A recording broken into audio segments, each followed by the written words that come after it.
But he's a party darling. If you're a Democrat, you know him, but you like him, you trust him. Yeah, but he's never run for statewide office. He's never run for anything outside of a safe district in Denver.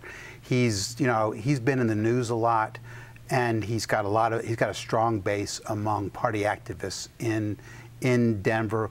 What that means something, how much you're on TV or not. But Bennett has never run for anything at all. I mean, Romanoff may have only run in his small district, but Bennett's never run, period. That's what I'm saying. I'm not predicting who's going to win. Well, I'm saying conventional wisdom would tell you that Bennett will win. I don't care who wins as long as they nearly kill each other in the process. They're not going to. They're not going to. They're too damn polite. They are. Right, that's not going to happen. Nice people. Let's switch to the other side. Oh. If you told me 4 months ago that Jane Norton would have a real run for her money in this primary from Ken Buck, I would say no way. I know. But would you agree with me? Ken Buck has come on strong. He won the state assembly handily. He pushed out Cleve Tidwell and whoever else happened to be running. There were like 4 of them. There were like 4 of them.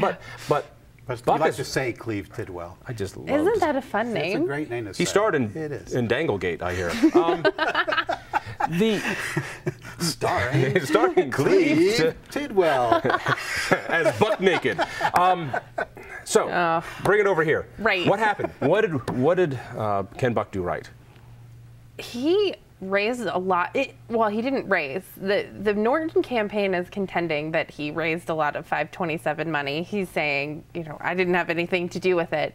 There's been a lot of 527 money dumped into that race fairly recently. I mean, you've seen some real serious attacks against Jane. But part of this, and Ken Buck, who probably was never teased with his name when he was a kid, he almost stepped out when it looked like this image, I don't know if this image is accurate, the image is that the RNC nationally said, Jane, you're our girl, we need a pretty face and a woman to run against Michael Bennett. What happened? Well, here's what happened. They had a vulnerable candidate in Michael Bennett, and they had no candidate to run against him.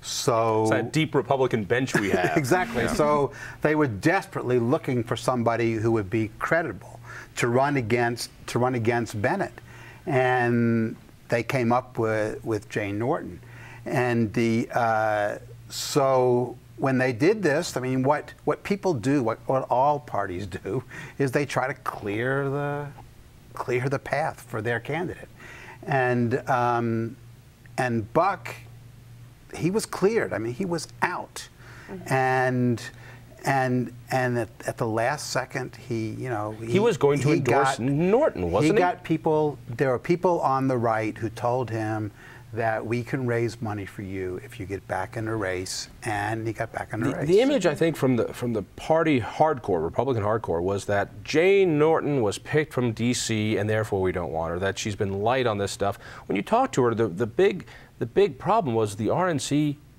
reserved a domain name for her, and that apparently was proof positive. But do we have any proof that she's not the hardcore candidate? She signed a no-tax pledge back in October, well before I even asked her to do so. Why is she seen as? She's so conservative. I mean, she is a real, true conservative at the very base. But right now, there's this whole Tea Party movement, anti-establishment thing. It's bizarre. I was talking to Leslie Hollywood. She started the Northern Colorado Tea Party, and very active lady. I'm not even 30, and these people view me as establishment. You are establishment. Well, I guess to be fair, I'm the secretary of the Denver County Republican Party, so if that makes me establishment, I would argue that I'm too young to be establishment, but I guess it's, yeah. I realized I've been doing this for 10 years, so I guess I am establishment, but that doesn't necessarily make you not conservative. There's just an anti... But Jane Norton has to separate herself from Bill Owens. Bill Owens, she was lieutenant governor. Bill Owens made the deal with the devil. Andrew Romanoff gave us referendum C and D. C passed. And when you talk to her, she says, that was not my thing. I was a good soldier. I had to do what the boss said, but I never signed on. You didn't see me at any rallies. You didn't see me talk about it. That hits a lot of people in the Republican circles. Well, it's interesting. Remember when Bob O'Prey ran against Holtzman, there was a lot of sense that Beaupre was not conservative enough, right? So Bob Beaupre is which is ludicrous. He's by the way. That's right, exactly. It's ludicrous. I worked for him for. I know you did. So I'm saying he's a. Because you're a hack, establishment hack. He's a conservative, right? So why? When the question, I guess, is why was he not seen as conservative enough by some people? Why did that argument exist? And, how has that argument sort of shifted to this race? And I think it has in the same way it was there in the Schaefer-Coors race. And it's sort of an unsettled concept on the Republican side as to what is a true conservative. And now, when you have this Tea Party movement, which I'm very interested to see how strong it actually is in Colorado, how many votes it actually means when you come out into a primary race. It's so where is Ken Buck to the right of Jane Norton? I mean, I don't know. I mean, I don't see much room from someone looking from the left. I don't see much room in their between them in their politics. Has much there's of a voting record to look at. But there's something else going on. It's sort of like which side are you on? Which side of the war are you on? How strongly are you ready to go out there and fight this thing? There's something else that's going on. It goes back to the old Nixon idea. You run to the right during the primary, you run to the left during the general. But it's not just running to the right. That. There's some divide between them. It's not on the issue. It's not on issues. You can go back to Ref C or something, but it's not on issues really. It's something else going on. Yeah. Yeah, I think you're spot on. I mean, it was Schaefer-Coors, and then it was Beaupre Holtzman, and there's some thing out there, and I think that the Tea Parties are going to have a lot more impact than I had anticipated before, and that was demonstrated after caucus to me. I felt I was the chairman of House District 5 back 2 years ago when Ron Paul was still in the running for presidency. And I had never seen so many people show up to caucuses for House District 5. Right. And there were people I didn't know, although I'd lived there for quite a while. There were people who had just been added basically to the voter rolls and had been basically registered as Republicans for Ron Paul. And those people, once he was not the nominee, disappeared. But I was really surprised. I kind of figured that the Tea Party was going to be a similar thing. They were going to come in and they were going to, storm the gates and get mad and be at the Capitol and irritate people. And then Assembly happened.